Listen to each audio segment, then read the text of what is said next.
Let's face it, LinkedIn outreach has changed. And if you're still using the same old copy and paste tactics because that's how we've always done it, you're already falling behind. We've analyzed over 70,000 LinkedIn outreach campaigns from the Expandy platform. And in this video, I'm breaking down the 5 most important strategies you need to win on LinkedIn in 2025 and beyond. These are the same tactics I've seen help sales teams double their reply rates, book more meetings, and most importantly, build trust while growing their pipeline. Number 1 is LinkedIn's new rules, authentication and warm-up. Let's start with the elephant in the inbox. LinkedIn has cracked down on spammy automation, scraping, and bot-like behavior. And yet, if you do it right, automation can still actually help enhance your personalization and results from using the network. Here's the fix. Warm up your leads before reaching out for a connection request. Instead of hitting them up cold, start by viewing their profile, liking one of their posts, endorsing them for a skill. Basically, those little things that will make you show up in their LinkedIn orbit. Expandy calls this a builder campaign, and it works. Leads who are warmed up this way see a 22% connection approval rate compared to cold outreach. That's because they already recognize your name before you even send the connection. And also, even though LinkedIn allows you to send up to 100 connection requests a week, our research shows that 71% of sellers send fewer than 50. So, use tools to automate the mundane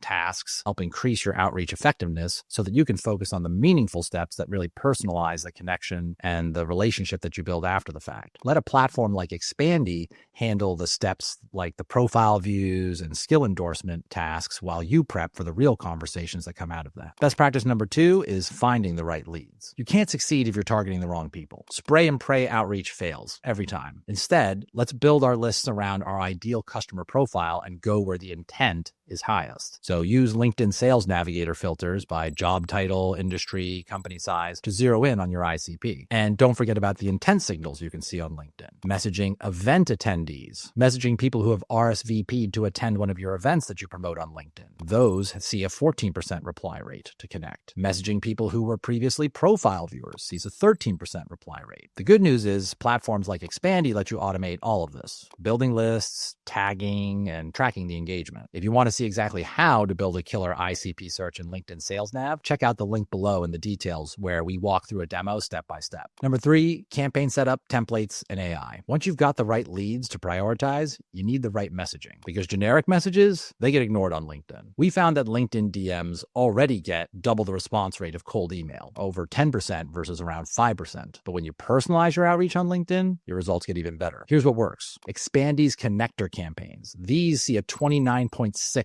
connection approval rate. Expandy offers pre-built templates and even AI-generated messages to help you scale this kind of outreach while still having a human touch. I recommend using their marketplace templates to save time and then customize those based on your audience. And if you haven't yet downloaded Expandy's full State of LinkedIn Outreach report from the first half of this year, grab the PDF. The link is below. Number 4 is personalization at scale. Here's a myth. Personalization can't scale. Wrong. With tools like Expandy and ones we integrate with like SendSpark, you can personalize at scale by referencing a recent activity showing up on LinkedIn, sending a quick video DM that's referencing that, or following up with relevant content. For example, you could try something to the nature of, hey, first name, saw your comment on post topic, totally agree. How's your team handling pain point? If you fill in those blanks, that type of personalized outreach beats generic pitches every time. And remember to follow up when you do this type of outreach. Campaigns that include a second follow-up message see a 4% bump in replies, but also don't overdo it. We found diminishing returns kick in after about the third outreach message. So use automation to handle the warm-up and give you a variety of touch points to put yourself on your target leads radar, then track their intent and their response there so you can step in personally once the conversation looks ready to start. Number 5 is optimization and trust building. Build trust by optimizing intelligently. Track your campaigns here. Look at the timing because the timing we found really actually matters. On average, January we found is actually the worst month for engagement. So watch out for that. Also, make sure to sync LinkedIn with your CRM, email, SMS, and the rest of your tech stack so you can truly create an omni-channel experience for your target audience. Use content in your messaging, referencing case studies or upcoming webinars so that you can nurture your leads with value. Nurtured leads like this see a 7.2% reply rate. So there you have it. And remember, overall, LinkedIn isn't a numbers game, it's a relevance game. If you want to see more real-world benchmarks like these and more examples of what's working on LinkedIn Outreach today, check out the full State of LinkedIn Outreach report from Expandy. The link is in the description below.